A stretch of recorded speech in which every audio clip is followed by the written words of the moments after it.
The second part of meditation is listening. Not many people are good at this. And it's certainly not something that is encouraged in our culture. We like having a voice. We like being told that we can be empowered to speak, that everybody has the right to speak. But we don't like being told to listen. Richard Foster says that when we meditate, what happens in meditation is that we create an emotional and spiritual space which allows Christ to construct an inner sanctuary of the heart. I'm going to read that again. What happens when we meditate? In meditation, what happens is that we create the emotional and spiritual space which allows Christ to construct an inner sanctuary of the heart. Think of your life, your inner life, like a building that you've been working on for some time. God started you out with some materials at the very beginning of your life. Your parents gave you some pieces, some tools to work with. Hardships in your life added to the design. So did your schooling, so did your friends. You have this inner house that's built up and represents every part of you.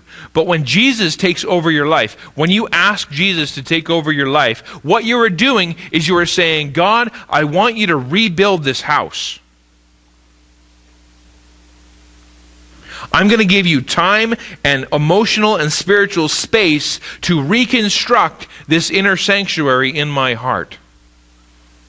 So when we stop and we listen, what we're doing is giving God the time and the focus so He can rebuild our house. During our meditation time, God goes and He starts to open doors that we had locked and that we had stuffed all of our bitterness and all of our pain, all of our frustration in. We thought was closed and locked forever. God starts opening those doors and He says, you know what? I know about that, and you know about that, and we need to deal with that. He takes all of our favorite trophies down off the shelf. He points out all the structural problems that we had in our own design, that we've incorporated into our own house. And He goes into the process of rebuilding us from the foundation up. And in listening to Him, we have time to ask Him, God, does that have to go? God says, yeah, that has to go. God, I'm really attached. I really like that. That one doesn't have to go, but we're going to rebuild it.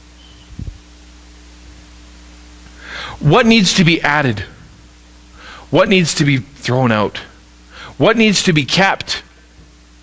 And in our listening, God does that work. See, very often we will go to others for advice. We will go to others to talk to them. And there's certainly a place to that. But if we really believe that there is a universe here that is created by a personal God who loves us and still speaks today, then we must listen. If we really believe that this universe was created by somebody that loves you and still speaks, because nobody has muzzled Jesus, then maybe we should stop and listen.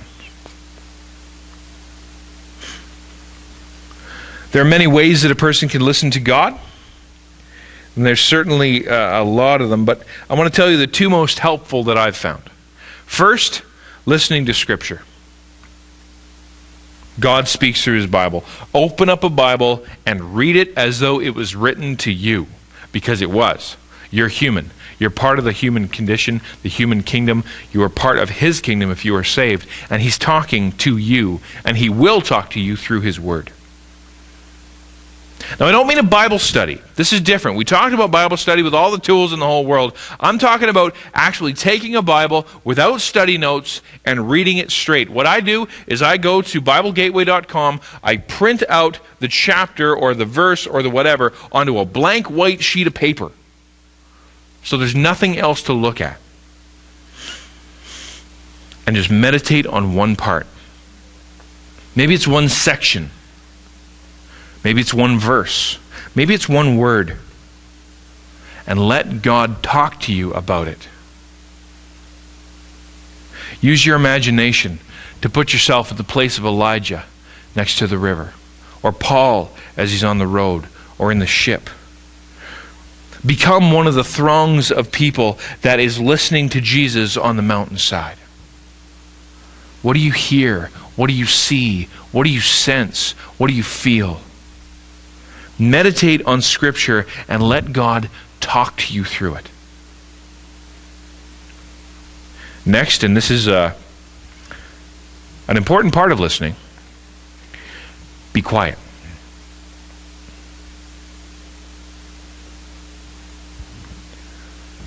Take a period of time to turn everything off and just listen.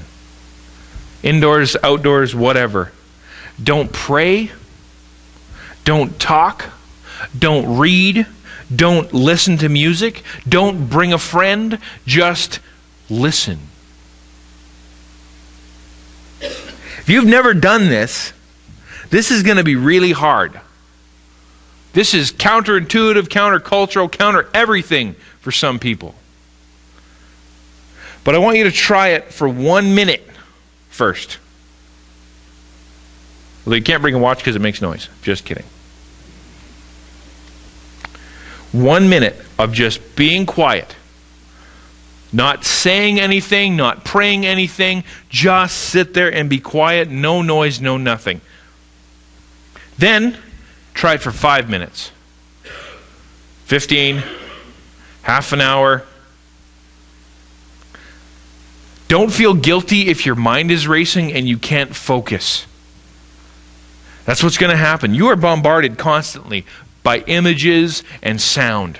And so your brain is used to just spinning at 1,000 miles an hour. Don't feel guilty if you can't shut it down for a while. Your trick here is to build the practice of listening. Just sit there and listen. Once you get to the point where you're at 10 or 15 minutes, some people maybe 5, once you're at that point, I want you to bring something. Bring a piece of paper and a pen. And then go find some place and just listen. And if something comes to mind that you need to do, write it down. I have to do the laundry. Write it down. I have to talk to somebody. Write it down. I could really use some frozen corn from the grocery store. Write it down. I'm really mad at so-and-so. Write it down. I should have read that book. Write it down. Where did I put that deck of cards? Write it down. The question mark. If you don't write it down, you'll keep hearing that same phrase over and over in your mind because your mind suddenly, that's important. And if you don't write it down and say, okay, no, I got that covered, we can move on, your brain is trained to keep that going. So write it down. Eventually, your brain will stop coming up with things to distract you and you'll be able to listen for God's voice. And then if He speaks, write it down. Some of you will need a piece of paper. Some of you will need to bring a book. And then, when you do hear this stuff and you have written it down and it seems like God has spoken, you need to check it out. Okay?